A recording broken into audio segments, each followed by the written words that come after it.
So Scott, I want to turn to you as you're talking about rebalancing and opportunities. Where do you see opportunity right now in the stock market?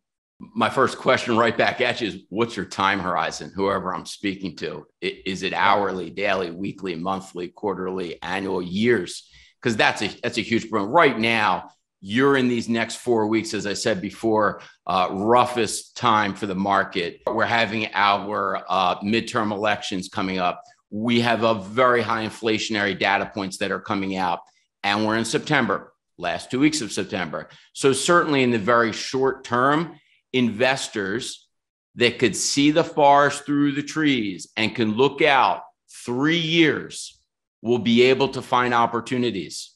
What's that smell? The cologne? No. Opportunity. But to answer your question specifically, we're defensive. We want to own areas of the market that are going to do well regardless of the economy.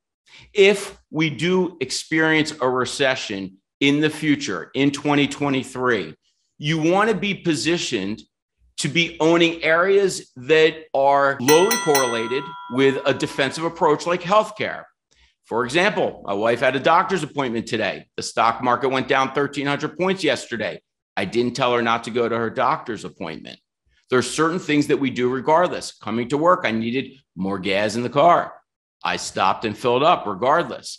So those defensive areas, that's really what would be the safest positioning. Consumer staples, utilities, these are the areas. Now you also want to keep on the horizon that opportunistic view when the markets provide real opportunities, when the markets are so oversold that everyone is throwing the towel in, so to speak.